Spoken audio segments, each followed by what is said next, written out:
Hello everyone, welcome along to the SFC interviews here with former Stevenage midfielder Steve Castle today. So how's things been, Steve? Of course, a rough time for everyone during the pandemic, and of course right now, we touched on just off stream that you're involved with Royston as well, and you've had a couple of null and void seasons there. Yes, we have. Yeah, it's been pretty devastating for non-league football in general. Anything under Conference North South was null and voided.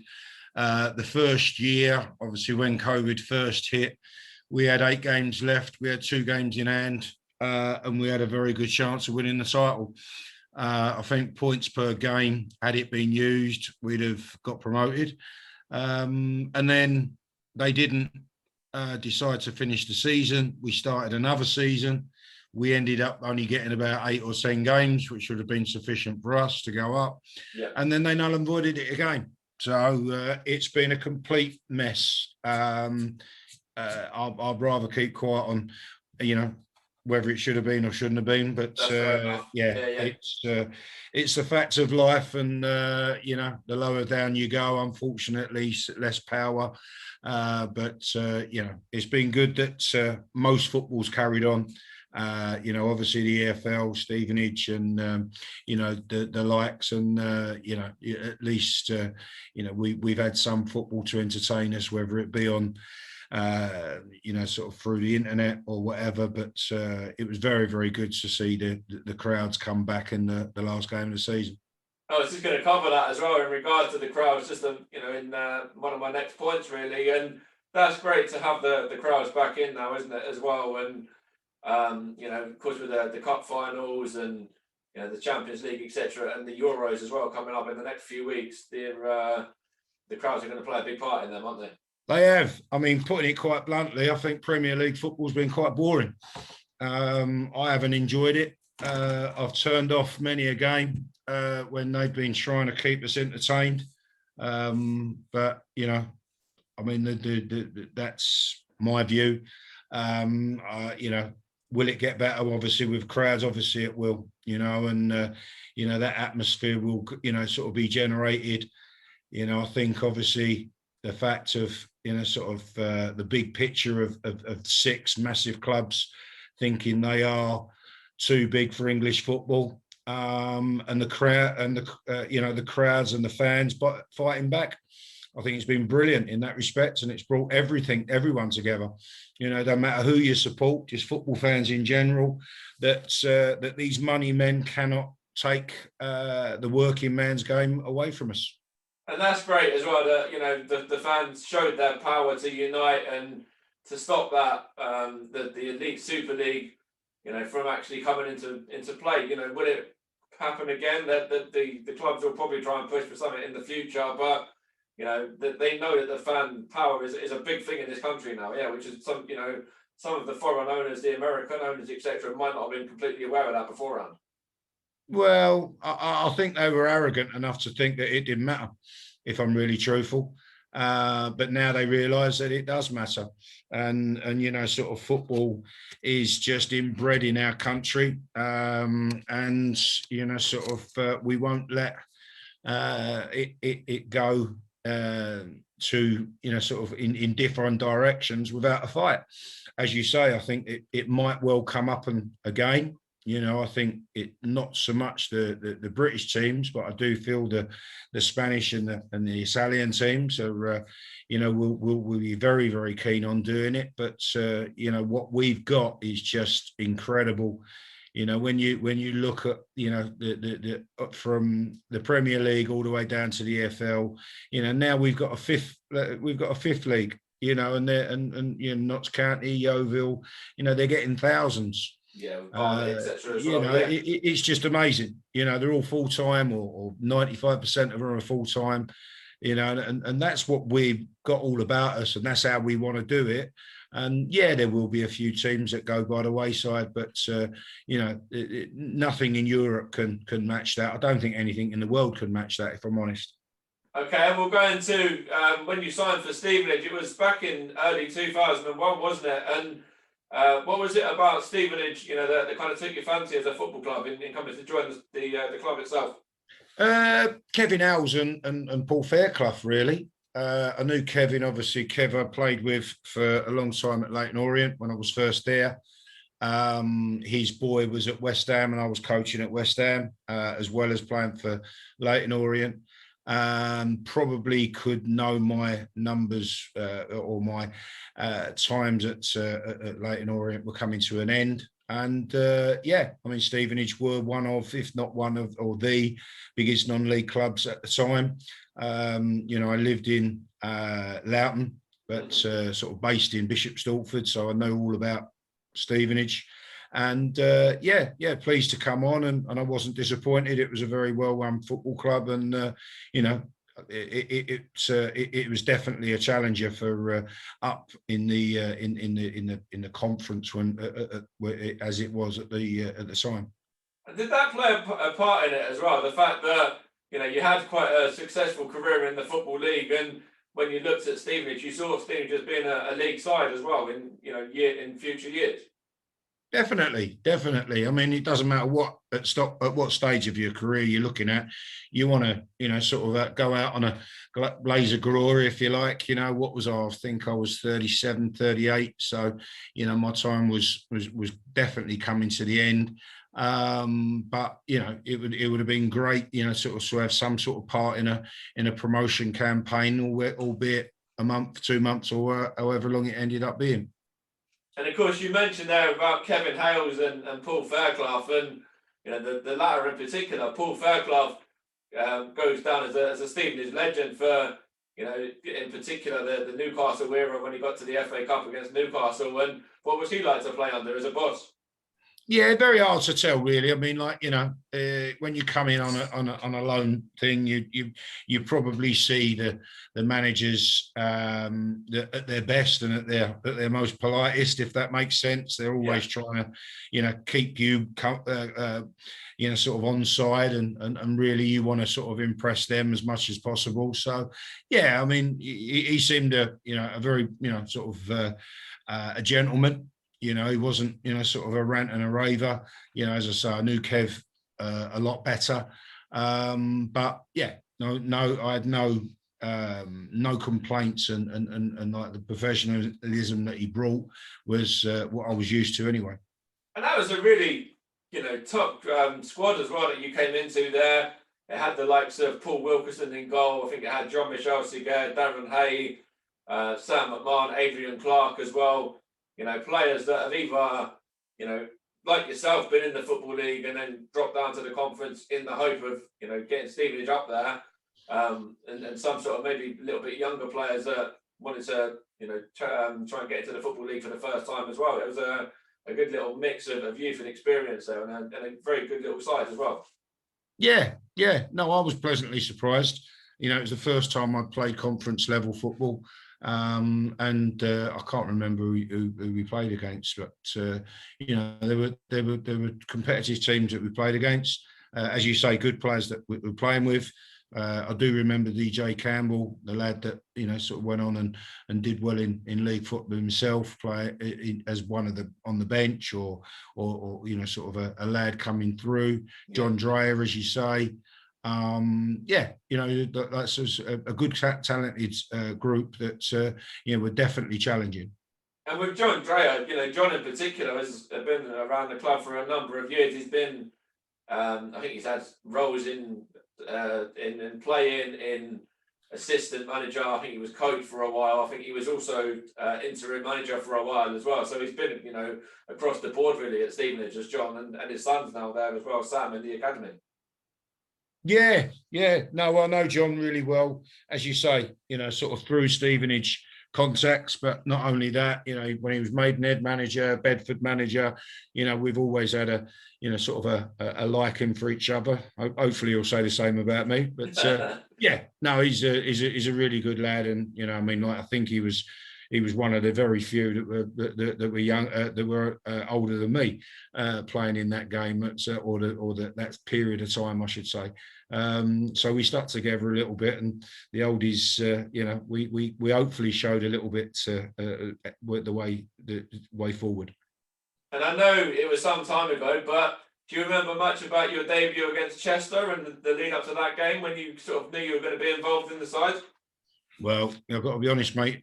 I do very well to remember last week, but you're really asking now. I just remember, sort of a good atmosphere, a good tempo to the game. And, I think it was a little bit of a balance. I think it was sort of quite direct. I think that's what was wanted, and I think that's what the league definitely dictated. We had some good players. I can't remember the opposition too much, I didn't. I wouldn't have said I pulled up many trees when I was at Stevenage, because I was fighting fitness and trying to get my fitness levels up, as well as trying to play first team football. Okay, that's understandable to obviously have that as well when trying to get yourself fit whilst you're on a short term deal with a loan deal isn't going to be the time's kind of against you anyway, isn't it? Yeah. Exactly. Yeah. So I'm not too sure about how much you'll know about this as well in regards to some of the derby games, the likes of Kettering and Woking. I think we drew with Woking, and it was the FA Cup against Kettering that you were involved in as well. Do you remember anything much about those two games? I think Kettering knocked us out of the cup, if I believe to be correct as well. I do remember the Kettering game. As you say, I've crossed paths with Kettering. They're not my favourite club. Wouldn't I've had quite a few dealings over the years with them. But they were a very strong team. It was a good atmosphere, as I say. I think we lost the game. Yeah. I think there's a lad called Peter Fear that played in midfield. I thought he did really well against myself in particular. I was sort of quite disappointed how I played personally. But yeah, you could actually tell it was a good derby, as it were. I mean, how you can class that as a derby, I do not know, but it was we were roughly in the same sort of area, but it was a competitive game. The Woking game, I've got to be truthful, no, I didn't remember too much about that. And it's like with those derby games, though, as you said, some of them you don't understand too much about how they can be derbies. Kettering, Woking, Ruxton and Diamonds as well. They're not exactly, in the Hitchin kind of area where they're literally just round the corner from you. Yeah. Yeah. I mean, obviously, it always seems to go, the teams that are closest, as you say, Hitchin, but they've never been in, or very rarely are they going to be in Stevenage's league. Yeah. Luton, obviously, I know that's crossed paths, sort of recently-ish, and that would be a big one, I would say. Cambridge as well has been pretty big over the years. What one's that? Cambridge as well. Cambridge, of course, yeah, and obviously I spent a bit of time up at Cambridge as well, playing against Stevenage. So yeah, that was another one that, as you say, that's probably location-wise you can understand it, but Kettering and Woking, I'm struggling to find that one. Fair enough, and we touched on it before, but you're now the manager of Royston as well, and Ronnie Henry has just signed for you guys. Big name around Stevenage Football Club and around he played for Luton as well, as you mentioned there. He was involved with them when they got promoted, and Villa Ricky as well. And that's a great signing for you guys at Royston. You've got yourself a real great player there, and a top guy as well, with Ronnie coming into your camp. Yeah. No, I mean, first impressions of Ronnie's done. He came up. The request was there. Obviously, we know a few people within the academy at Stevenage. And they recommended, obviously I do know Darren Searle, obviously an ex-manager at Stevenage, who was full of praise for Ron. He's not no spring chicken, but at the same time, he's performed at higher levels than where we are. I think it suits all parties, in as much that we are that close to Stevenage, where his main job's going to be.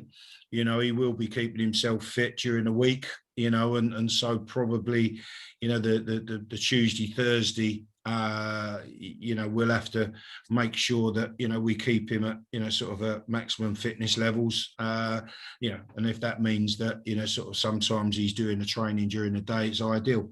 But no, we're really pleased to have him, and obviously the connection with Stevenage will be massive, and obviously he will be aware of youngsters that might need games, and hopefully we could be one of the first people that could have the invitation. And I think that's a good point that you've just made there as well, to have Ron in your side, and the fact he's going to be working with the academy there. That I'm sure he will recommend certain youngsters to you who, need game time or could come in and improve your side as well. Yeah. No, as I say, we've got 3 or 4 lads at Royston. Joe Welsh, goalkeeper. He spent a bit of time as a Stevenage player. I think the year you got promoted, I think he was the number 2. There's other lads that actually live in Stevenage, but sort of because of our location, it's quite they know everything about your club, Stevenage. Mm-hmm. The link would be good, and we'll try and get as strong a attachment to the club as possible. And you said you knew some of the coaching staff at Stevenage as well. Does that include manager Alex Ravel? Do you have much of a bond and relationship with Alex? I only know Alex as a player. Don't know him as a manager. I think he's had a very good season. So from a distance, he's done very well.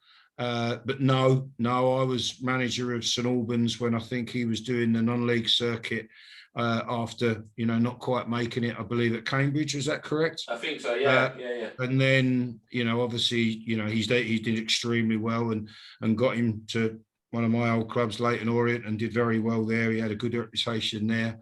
So, it's nice to get lads like Alex's stature into management. It's as simple as that. I think young managers, they deserve their opportunity.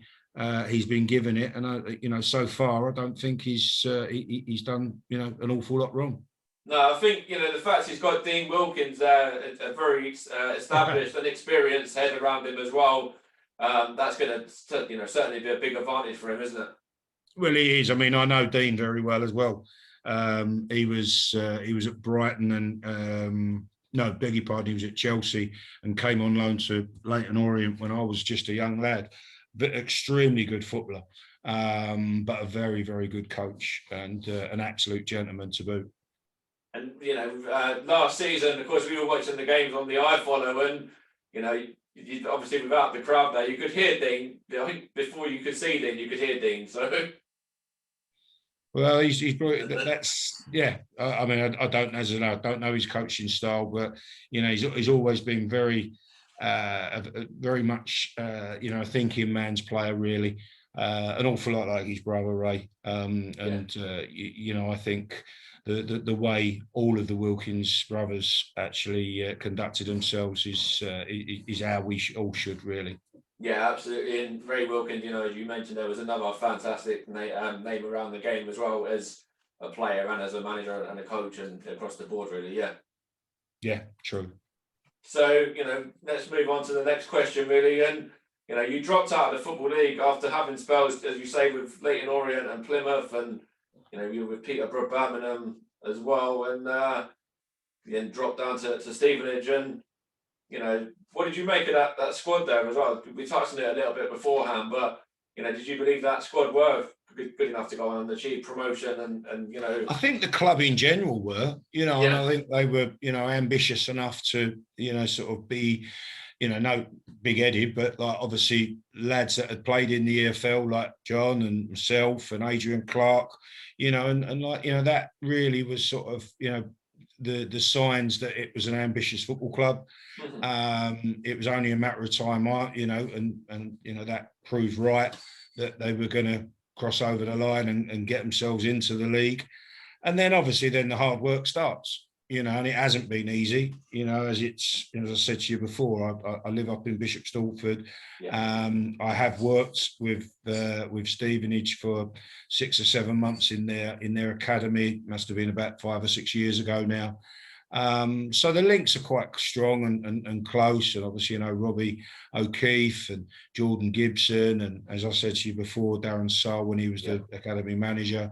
Mm-hmm. So, yeah, it's always been that type of club that I've always kept an eye on and like, you know, sort of hope that they kept themselves as you know, League Two minimum. And then obviously, yeah, you know, on occasions, could they push up to League Two? Very, very similar story to, you know, your sort of your Orients, really. You know, I mean, like sort of, yeah, they've had their little time in the Championship, but generally League One and League Two. And like, you know, to push on up to, you know, and challenge in League One is a very, very hard thing to do at this moment in time, because, you know, when you just look at League One and, you know, you look at Peterborough, you look at Sunderland, you know, missing out.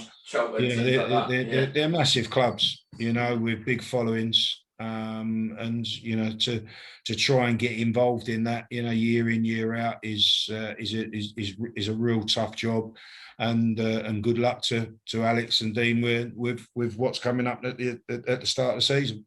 And as a player that played for the club for a short stint as well, did you sort of, when the club had that rise up through the conference and the League Two and into League One as well, how did that make you feel as a former player, somebody that's worn the shirt as well and been, you know, played on that pitch in front of the fans? Yeah, no, I mean, like, you know, sort of like every single club I ever played for, you know, sort of just wish them all the best and make sure, you know, that, you know, you don't want anyone to be getting relegated or, you know, coming out of the league or even dissolving or whatever like that. You know, all the teams that I've played for, you know, have sort of, you know, jumped up really from different leagues, and yeah, you know, I've said it before, a good, well-run football club, you know, and pushing for League One status in League Two is a really good, hard achievement.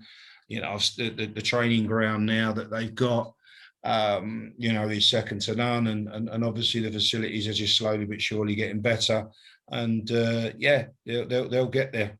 And it's going to be good, you know, with the fans back in as well, and obviously the new stand behind the goal and the whole stadium just being completed now. It is just completed to a league standard, isn't it, as well? Yeah, no, it looks lovely. As I say, going past there on the few occasions that I do, yeah, it's you know, it's impressive, and yeah, I'm you know, pleased to be associated it, albeit very, very long time ago.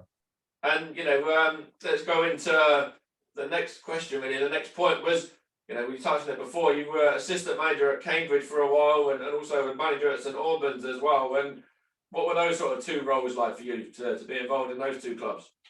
Yeah, good. You know, two clubs, St Albans, always, you know, sort of pushing in, you know, sort of at step two non-league football. You know, they've had some harsh times and look like they're turning everything around and look, we'll be pushing yet again. It's another local club to Stevenage. You know, it's probably a bit of a feeder club as well for yourselves. I know, you know, quite a few lads that have played for Stevenage that have gone on to St Albans. What was the other club you said to me about? With Cambridge, the assistant Cambridge, yeah, I was up there for a while. Yeah, great that they've got themselves up into League One. My boy was in their academy for a little while, so there's good people there, and very, very pleased for the local teams, if you like. And you know, it's more local to me. We're living in Stalford now, but yeah, good, well-run club, and very, very similar to Stevenage, really, in their aspirations and what they could be. And of course, you know, we touched on some of the clubs that you played with through your career, and you come through the academy at Tottenham as well. What was that like, coming through the ranks, you know, a big Premier League club like Spurs? Yeah, well, it's a little bit, you know, completely different to what it is now. You know, there's not really, you can't actually say that I came through it in as much that, you know, there was an awful lot of lads that were coming in and coming out, some very, very good footballers that, were getting different opportunities and not signing, at lads that came in and did sign. I spent a period of time between 14 and 16 probably trying to find my own space, really, and thinking whether I could actually be a professional footballer. Right. It didn't work out at Tottenham, but probably the best thing that happened was that, I came away from there, went into a lower level club, as in Leighton Orient, very similar to Stevenage, and thrived and made a career that way.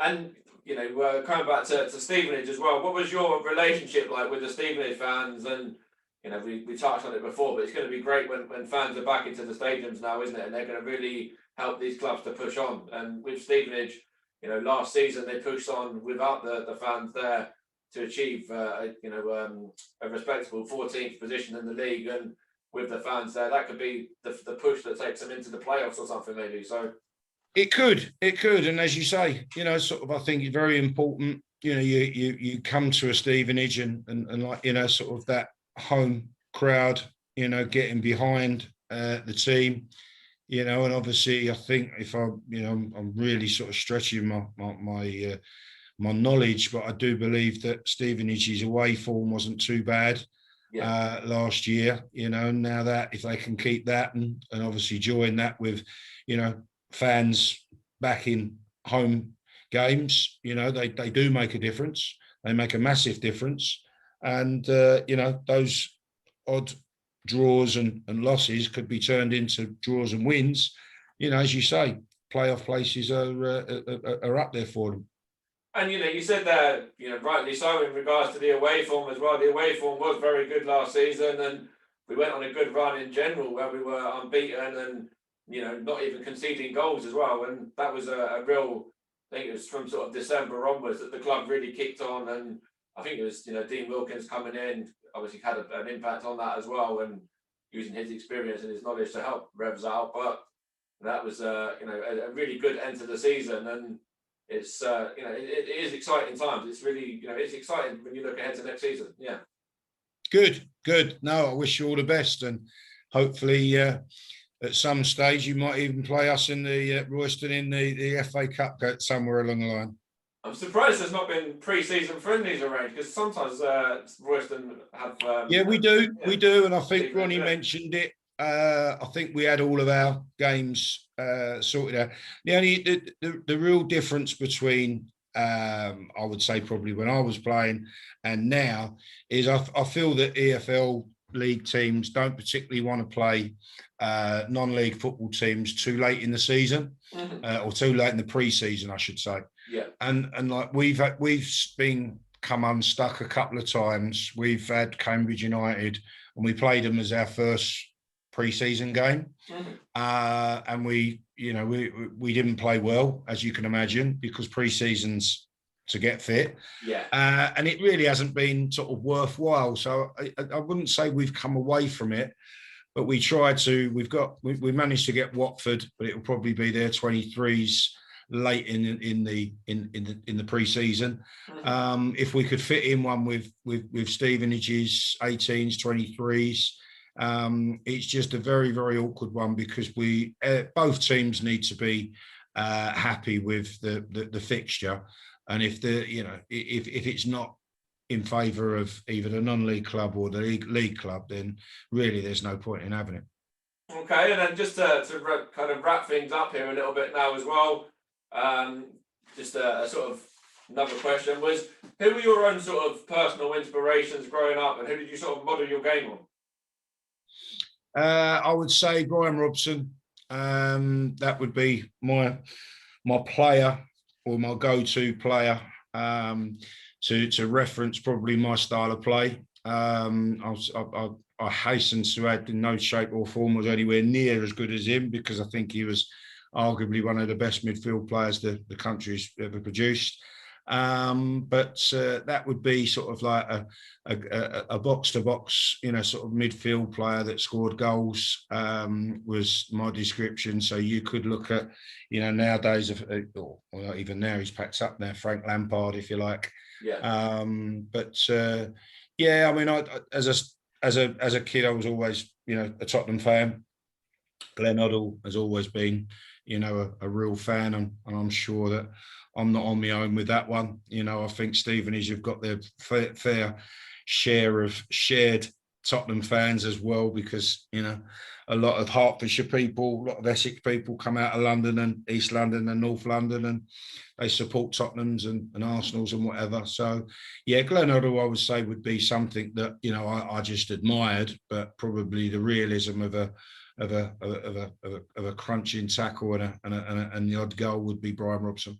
And what I will say, just to wrap this up as well, is it's going to be great with for next season.